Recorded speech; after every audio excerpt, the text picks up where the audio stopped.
And now for our next news special report.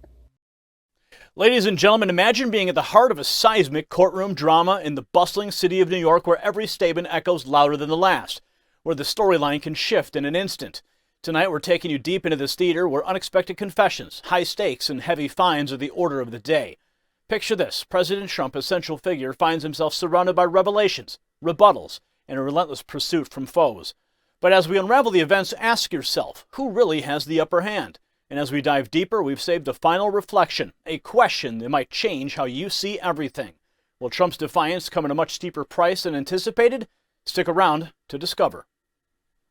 Let's start off today's report by acknowledging the unsung heroes, our sponsors. Fellow patriots, do you see the fireworks in the courtroom as an indication of the intensity we face daily?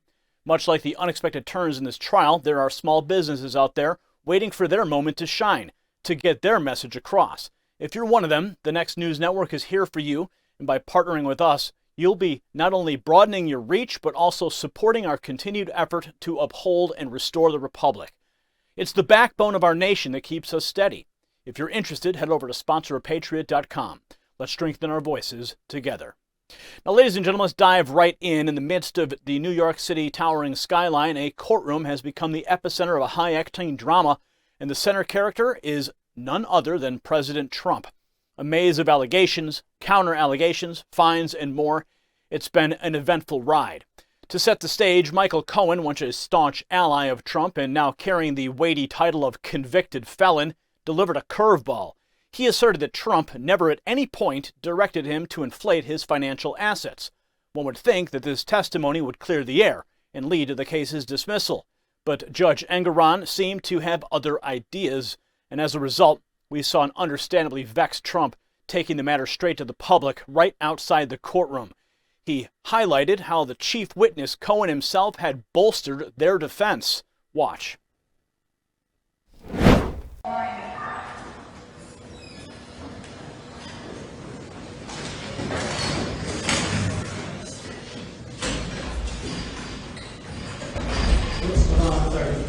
The witness just admitted that we won the trial, and the judge should end this trial immediately. Thank you.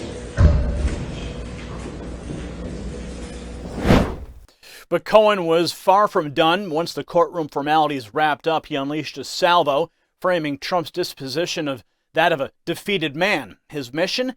He says he's all about accountability. But from where we stand, it seems more like a personal vendetta. Take a look. I saw a defeated man. I saw somebody that knows that it's the end of the Trump organization, already found guilty of fraud. The license will ultimately be taken, and now this entire case is merely about how much. This is merely about how much disgorgement the Attorney General will be seeking. Mr. Cohen, were you intimidated by Donald Trump? Were you intimidated? Because that's why we believe that he came out to intimidate you. And were you intimidated? He's got the wrong guy to intimidate. As you've seen, I haven't stopped since I don't know how many years now, and I won't until, as I said, accountability is had. Why? Now here's where the plot thickens. Never one to hold back, Trump expressed his sentiments during the trial recess. And what does he get for it? A staggering $10,000 fine for supposedly breaching a gag order. It's almost as if speaking one's mind is becoming a costly endeavor. Watch.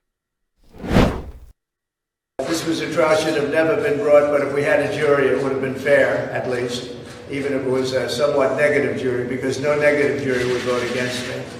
But this judge will, because this judge is a very partisan judge, with a person who's very partisan sitting alongside of him, perhaps even much more partisan than he is. Well, let's not forget, this isn't the first time Judge Engoron has brandished the threat of punitive measures.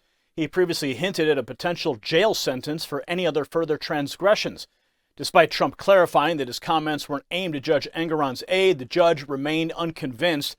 It begs the question, are we looking at justice or a display of power? With all these twists and turns, one has to wonder, why is Letitia James still going full throttle against Trump? Even when the key pillar of her case, the Cohen testimony, seems to be on shaky ground, what's really driving her? Could there really be more than meets the eye? But there is more. Here's another angle to this multifaceted story that you don't want to miss.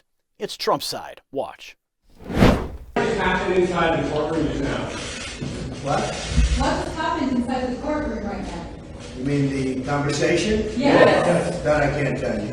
Did you violate the gag order, Mr. President? No. Were you referring to the clerk? With respect to what? The disparaging comments. No, not at all. Who were you speaking about when you said the person sitting beside the judge? Yeah, any other questions? Yes, who are you referring to? Any other questions? Yes, Mr. Folks, keep those thinking caps on as we wade through this intricate web of politics and courtroom battles. Remember, there are always multiple sides to every story. Every turn, every revelation has implications, and it's our job to dissect and understand them. This isn't just about a trial. It's a mirror reflecting the current state of our nation, pulsating with conflict, drama, and undeniable challenges. In this complex legal saga, one thing is undeniably clear. Michael Cohen's admission should have stopped this case in its tracks. When the main pillar of the prosecution, Cohen himself, confirms that Trump never directed him to inflate assets, what's left for the prosecution to stand on? Yet, we see the game continue, fines being imposed and the narrative being manipulated. Trump has faced fines totaling $15,000, which, let's be honest, is mere pocket change for a man of his stature. But it's not just about the money. There's a principle at stake here. With the gag order hanging over his head like a guillotine and a judge that has demonstrated he won't hesitate to use it, one can't help but wonder, will Trump's steadfast resolve and vocal expressions land him behind bars? Only time will reveal the next chapter in this saga. Stay vigilant, America. Congratulations, you made it to the end of the video. Now keep up your quest for truth with this next news report. And if you found our channel enlightening, join the millions who agree with you. Tap subscribe. Thank you for watching the Next News Network.